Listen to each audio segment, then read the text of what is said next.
Chapter 4. I am a concrete thinker. I interpret language literally. Whatever command of your native language you thought you had will be seriously tested by your literal-minded child or student with autism. You will be taken at your word to a degree you've never had to confront before. British Olympic medalist Doug Larson sums up the pitfalls of colloquial communication with the woeful assertion, "If the English language made any sense, a catastrophe would be an apostrophe with fur." To children with autism, with their concrete visual thinking, their sometimes brilliant associative abilities, and, for many, their limited vocabularies, the imagery generated by common idioms and other figures of speech must be very disturbing. Ants in his pants? Butterflies in her stomach? Open a can of worms? Cat got your tongue? It's enough to make them want to drive the porcelain bus. Like that one? It means throw up. Vomit. That imagery they conjure up is at the root of some of our everyday expressions. When you tell him it's raining cats and dogs, you mean it's raining hard. One interpretation of the origin of this idiom goes back to the English floods of the 17th and 18th centuries.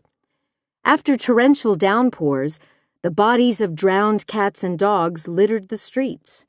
It appeared as if they had rained from the skies. And I am sure this is what many young ones with autism visualize when you say it's raining cats and dogs. "I don't see them," fretted one little boy. "It only looks like falling down water." Heaven help you if he hears you telling someone it's a dog-eat-dog world, that you toasted the bride and groom, or that you warned someone not to throw the baby out with the bathwater. You wouldn't dream of issuing instructions to your child in a foreign language, but English can seem that way. A popular internet essay notes, "There is no egg in eggplant, neither apple nor pine in pineapple. A guinea pig is neither from Guinea nor is it a pig. If the plural of tooth is teeth, why isn't the plural of booth beef? One goose, two geese. So one moose, two meese?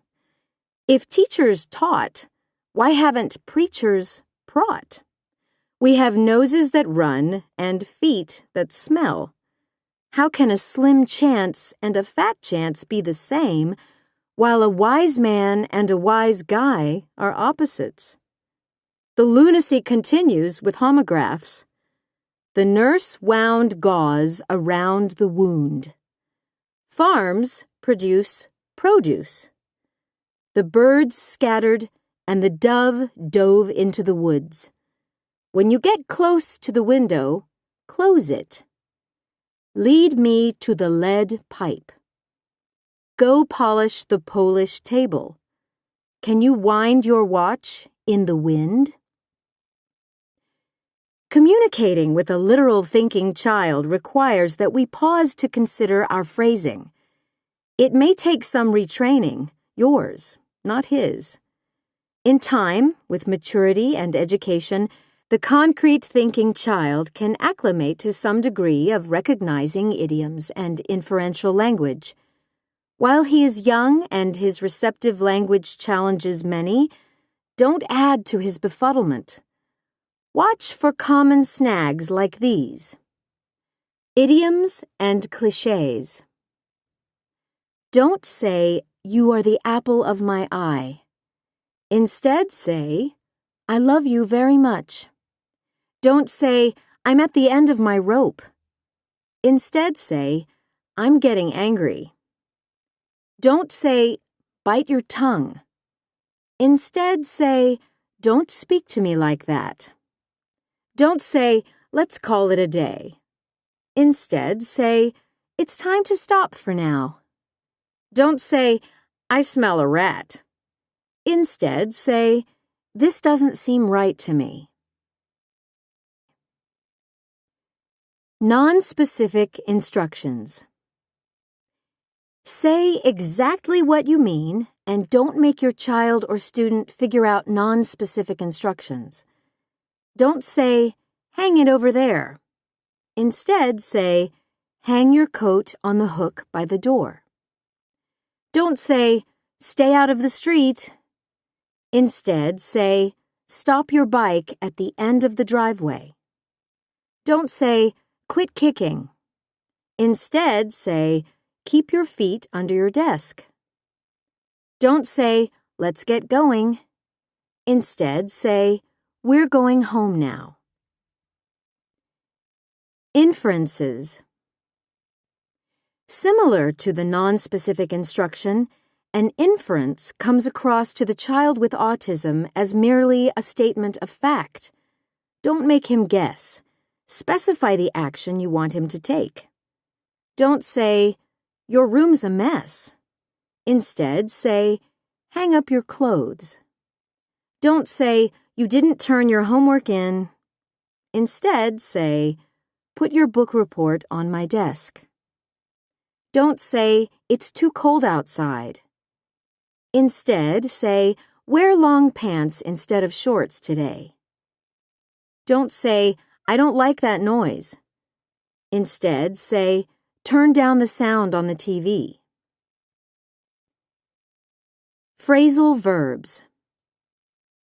Phrasal verbs combine a verb with a preposition or adverb to form common expressions that can be as confusing as idioms to the concrete thinker. Don't say, "We look up to him."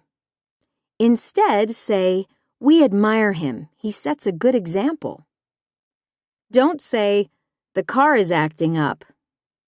Instead, say, "The car, or part of the car, is not working right." Don't say, "Jamie got kicked out of class." Instead, say, "The teacher sent Jamie to talk with the principal." Don't say, "Let's wrap this up." Instead, say, "It's time to stop playing trains." By now, you have an inkling of how much of our everyday conversation is imprecise and, to the child with autism, illogical. You'll learn even more quickly the first time you tell him to wait just a minute for me, and he's not there when you come back in 5. And while we're on the subject of sloppy talk, expecting a child with autism to follow teenage conversation is ludicrous. We was talking and stuff, and I'm like, "I am so not going there." And he just went, "Okay, whatever." And I'm like, "Fine." Like I could care less. And then he goes, like, "Yeah, bite me." Parents and teachers, it's more than okay to require siblings and classmates to speak comprehensible English around individuals with autism. Translated, the foregoing passage would sound like this. I didn't want to talk with Jake anymore. We were both saying unkind things. Remember the scene in that irreverent old movie Airplane? Pardon me, stewardess, I speak jive. If different dialects, accents, and cadences of your own native language can be confusing to you, think of what a tower of Babel they are to the child with autism. To have a child who struggled with language was the ultimate irony for me. My college diploma reads, Bachelor of Science, Speech Communication.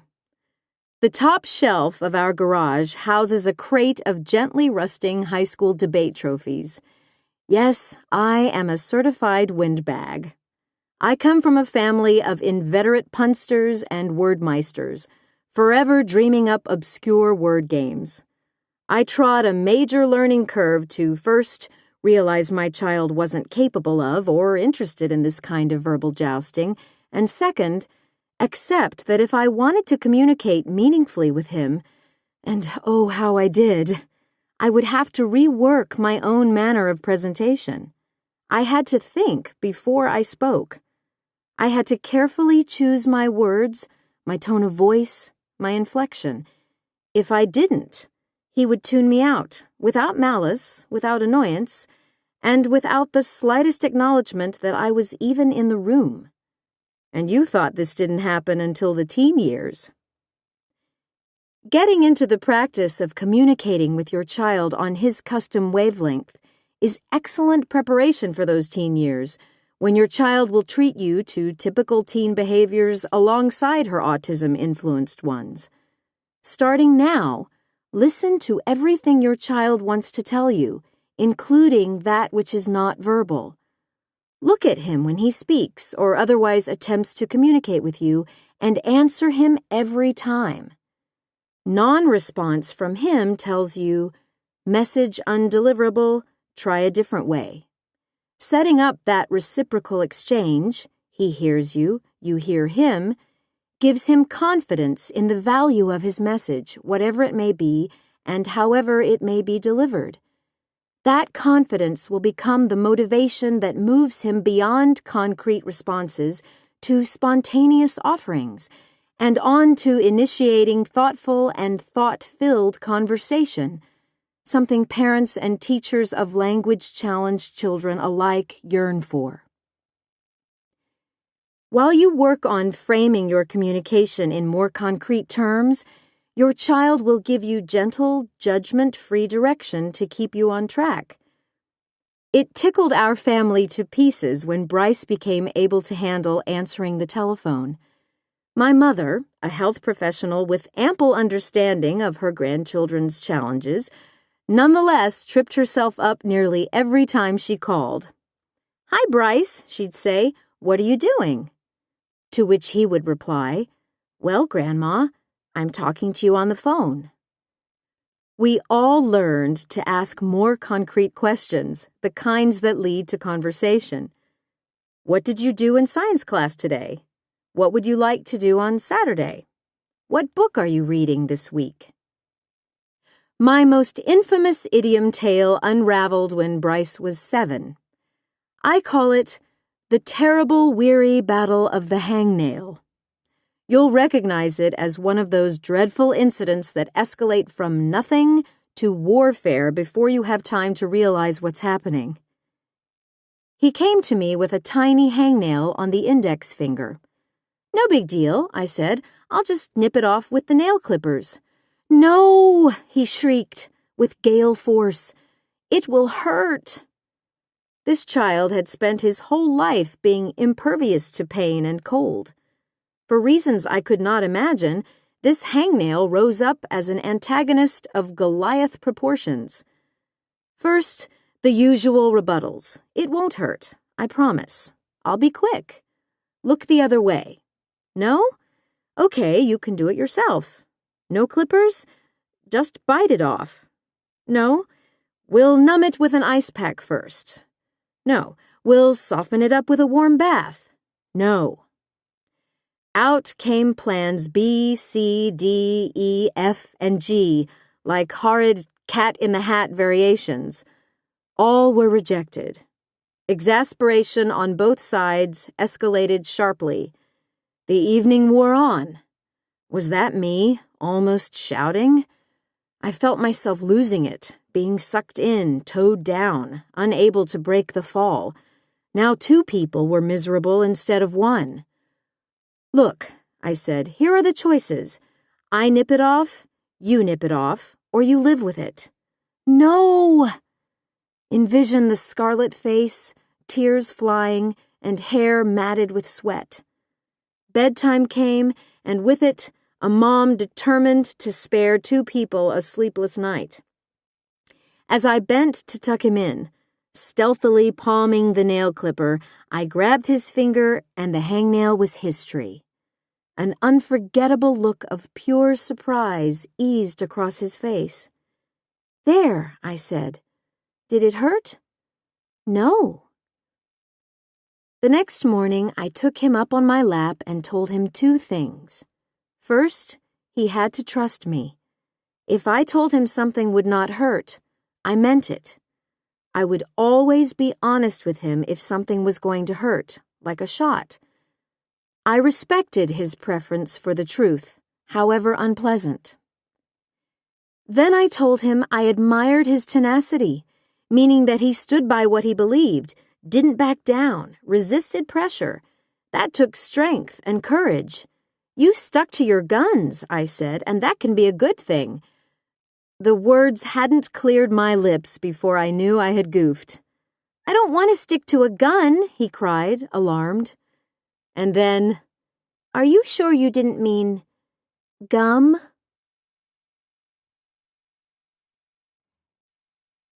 Chapter 5